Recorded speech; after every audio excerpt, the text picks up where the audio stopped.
सुखदेव जी कहते हैं, हे राजन, कंस मर गया भगवान के हाथों से तो उसका कल्याण हो गया। भय से भक्ति करता था।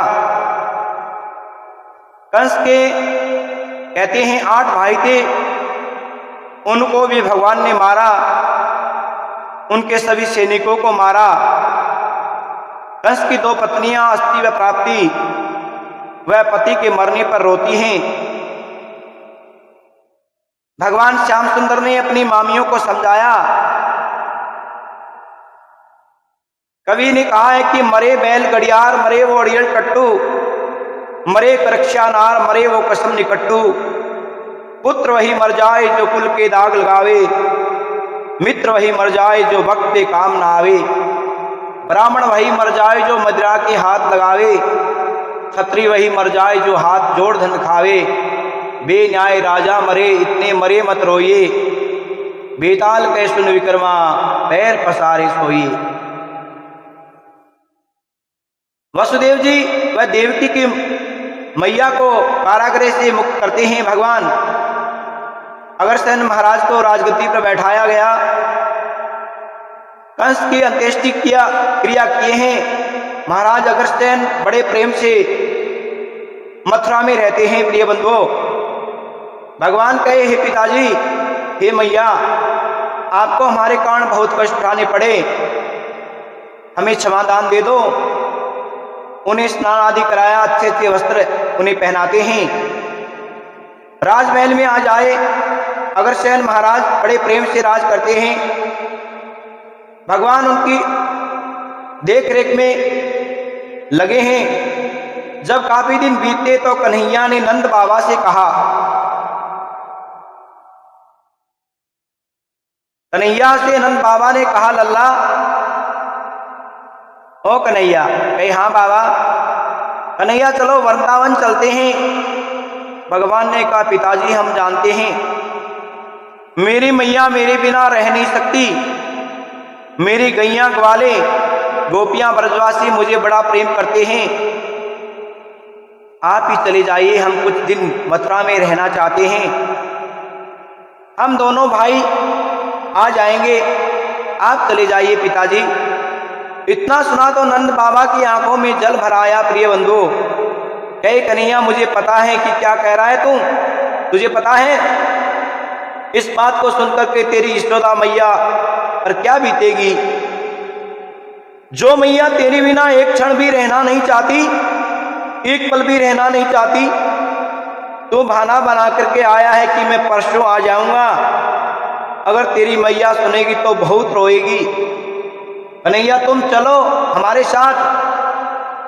कन्हैया कहे, मैं जानता हूं मैया व्याकुल हो जाएगी बाबा, लेकिन क्या करूं, आप जाइए, हम कुछ दिन यहीं रहना चाहते हैं। नंद बाबा ने विचार किया कि कन्हैया राजी रहे, हम कष्ट उठा लेंगे, हमारा कन्हैया राजी रहे। इसे कहते हैं प्रेम। प्रिय बंधुओं, प्रेम मानवाओं, प्रेमी के मन की करे, उनकी खुशी के अपनी खुशी समझे, यही तो प्रेम होता है। वसुदेव देवकी ने नंद बाबा को विदा किया है। नंद बाबा रोते हुए जा रहे हैं, सोच रहे हैं कन्हैया के बिना जाकर के मैं यशोदा व गोपियों को क्या जवाब दूंगा। अरे नहीं नहीं, दिन में नहीं जाऊंगा। दिन में जाऊंगा तो यशोदा और ग्वाले गोपियां पूछेगी हमारा कन्हैया कहाँ है, मैं उन्हें क्या जवाब दूंगा। जाते जाते नंद बाबा ने रात कर दी। प्रिय भानुभाव, यशोदा रानी तो अपने घर में चौखट पर बैठी हैं। कन्हैया इस रास्ते से आएगा, मैं देखूंगी, माखन खिलाऊंगी। हाथ में माखन का कटोरा है। रात के 12 बजे हैं। रात को नंद बाबा घर पहुंचे।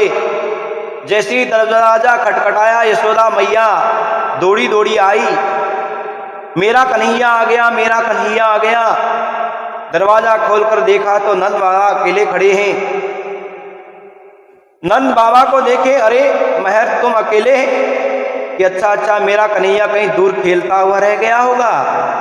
मैया यशोदा हाथ में माखन का कटोरा लिए गली गली में गोपियों से पूछ रही हैं, अरे गोपियों, तुमने मेरे कन्हैया को देखा? कोई नहीं बताता, आए हो तो बताएं। आए नहीं तो कहाँ से बताएं। दौड़ी दौड़ी नंद बाबा के पास आकर के पूछती हैं, स्वामी आप बोलते क्यों नहीं हो, कन्हैया कहाँ है। नंद बाबा सोचे मैं कहूं कि कन्हैया मथुरा में रह गया है तो ध्यान से गिर जाएगी, मूर्छित हो जाएगी। कैसे कहूं कन्हैया मथुरा में रह गया है। आंखों में आंसू भर आए, होठ सूख जाते हैं, प्रिय महानुभाव मुख से वाणी नहीं निकलती। ज्यादा ही पूछा तो कहा कन्हैया मथुरा में रह गया है। इतना सुना तो माखन का कटोरा धरती पर गिर गया। यशोदा मैया मूर्छित हो जाती हैं। होश आया तो पूछा, अरे स्वामी कन्हैया मथुरा में रह गया तो आप क्यों आ गए, क्या कन्हैया के बिना तुम्हारे प्राण नहीं निकले।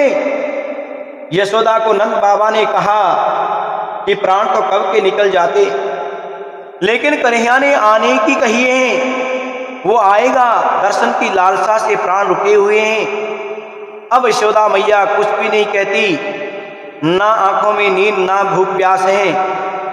हाथ में माखन का कटोरा लिए दरवाजे पर कन्हैया के आने की राह देखती हैं। मेरा कन्हैया आएगा तो दर्शन करूंगी।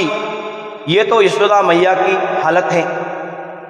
वृंदावन की क्या हालत है प्रिय महानुभाव वो बताते हैं। ग्वाले जब गैया चराते हैं तो मन में कन्हैया की याद आती है, मन नहीं लगता। खेल में भी उनका मन नहीं लगता।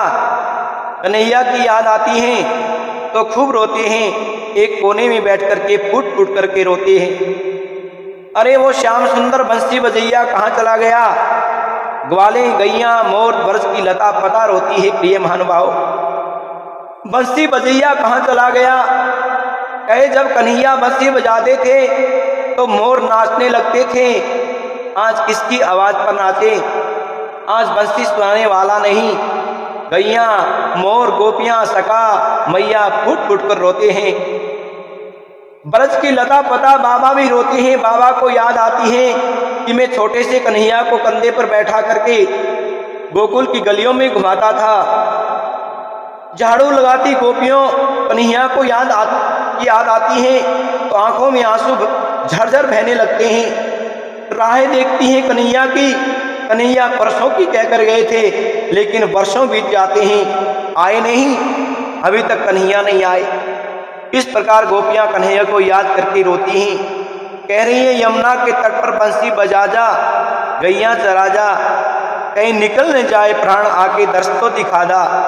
आने की आशा नहीं छोड़ी है अभी तक। भगवान की आशा रखोगे तो एक दिन भगवान जरूर मिलेगा प्रिय महानुभाव। परमात्मा मिलता है, संसार किसी को नहीं मिलता। इस प्रकार गोपियां आशा लगाए बैठी हैं। भगवान की लीलाएं तो बहुत हैं, पूरी लीलाएं कोई बखान नहीं कर सकता प्रिय महानुभाव। जितनी जिसकी बुद्धि विवेक होता है उतना ही सुना पाते हैं, उतना ही कह पाते हैं। आगे कहते हैं वसुदेव जी अपने कन्हैया व बलराम का जनेऊ संस्कार करवाते हैं और